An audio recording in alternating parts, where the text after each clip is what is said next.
ഒരു ക്രിയേഷന്റെ അംശമുള്ളതുകൊണ്ട് മ്യൂസിക്കിന് എപ്പോഴും ഒരു ഡിവിനിറ്റി ഉണ്ട്. ഇത് നല്ലതുപോലെ അറിയാവുന്ന ഒരാളാണ് ശിവമണി.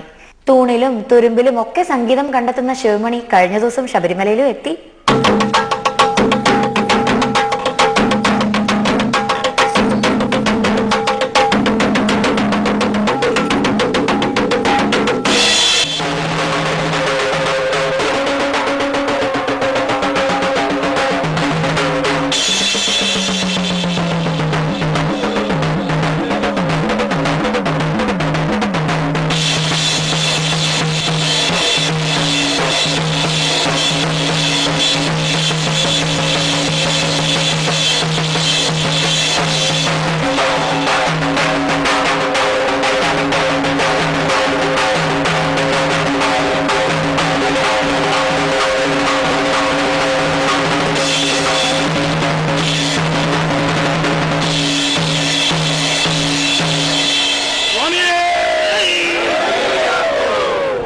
ശിവമണിയുടെ ഇത്തവണത്തെ അയ്യപ്പ ദർശനത്തിന് ഒരുപാട് സ്പെഷ്യാലിറ്റീസ് ഉണ്ട്.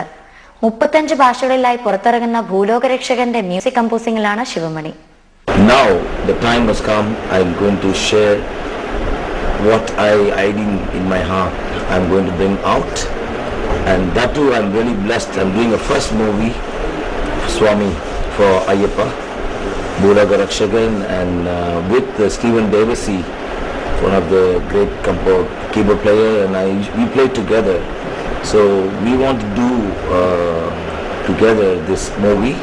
Long time, because in my career, 35 years, I have experience working with genius like Ilayaraja sir, MSV sir, SP Balasubramanian sir, and of course with Devarajan master Umar and KG Joy and Sam Joseph, all music composers and A.R. Rahman.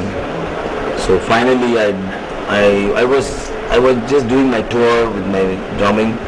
Now the time has come. 17 മണിക്കൂർ കൊണ്ട് ഭഗവാൻ എന്ന ചിത്രം complete ചെയ്ത വിജേഷ് മണിയാണ് ഭൂലോകരക്ഷകന്റെ സംവിധായകൻ. അയ്യപ്പ സ്വാമിന്റെ ചരിത്രം ഒരു സിനിമയാക്കണം എന്നുള്ളൊരു ആഗ്രഹം ഉണ്ടായിരുന്നു. ഒപ്പം തന്നെ കേരളത്തിൽ തന്നെ ഉള്ളൊരു കൺസെപ്റ്റാണ് ഹിന്ദു മുസ്ലിം രണ്ട് മതങ്ങളുടെ ഒരു സൗഹൃദം, അയ്യപ്പനും വാവനും. അത് ലോകത്തിന്റെ ഒരു ഭാഗത്തും അങ്ങനത്തെ ഒരു കൺസെപ്റ്റ് ഇല്ല. അതുകൊണ്ടാണ് ഞാൻ ലോക ജനതയ്ക്കും കൂടി കുറച്ച് മനസ്സിലാക്കാൻ വേണ്ടിയിട്ടാണ് 17 international language, Arab, Irani, Korea, Sinhala, Nepali, Chinese, Japan, Spanish, Irish, അങ്ങനെ 17 ആ ഒരു ഭാഷയും 18 ഇന്ത്യൻ ലാംഗ്വേജും, മലയാളം, തമിഴ്, തെലുഗു, കന്നഡ, ഒറിയ, ഹിന്ദി, ഭോജ്പൂരി, ഗുജറാത്തി, അങ്ങനെ ഒരു 18 ചെയ്യാനുള്ളൊരു കാരണം അങ്ങനെയായിരുന്നു. വേൾഡ് ഡ്രമ്മറായിട്ടുള്ള ലോക പ്രശസ്തനായ ശിവമണി സാറാണ് ഇതിൻ്റെ മ്യൂസിക് ആദ്യമായിട്ട് ചെയ്യുന്നത്. അദ്ദേഹം 7 പാട്ടുണ്ട് ഈ സിനിമയിൽ. അപ്പോൾ 35 ഭാഷയും കൂടി ഒരു 200ഓളം സിംഗേഴ്സ് ഈ സിനിമയ്ക്ക് പിന്നിൽ പ്രവർത്തിക്കും. അതോടൊപ്പം തന്നെ ഒരു 50 ലിറിക് റൈറ്റേഴ്സ്. വിവേക് ഒബ്രോയും ക്രിക്കറ്റ് താരങ്ങളും പ്രമുഖ രാഷ്ട്രീയ നേതാക്കളും ഒക്കെ എത്തുന്നുണ്ട് ഈ ചിത്രത്തിൽ. അയ്യപ്പനായി വേഷമിടുന്നത് ശബരിമല തന്ത്രിയുടെ മകൻ ബ്രഹ്മദത്തനാണ്.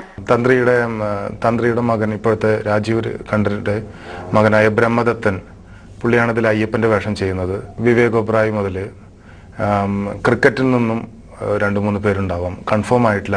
അതിന്റെ കാര്യങ്ങൾ നടന്നു വരുന്നു. ബാക്കി പുതിയ ആളുകൾക്കായിരിക്കും കൂടുതൽ പ്രാധാന്യം. കാരണം ഇതൊരു ചരിത്രം ഇതായതുകൊണ്ട് പുതിയ ആളുകൾക്ക് ഞാൻ കൂടുതൽ പ്രാധാന്യം കൊടുക്കുന്നുണ്ട് ഈ സിനിമയിൽ.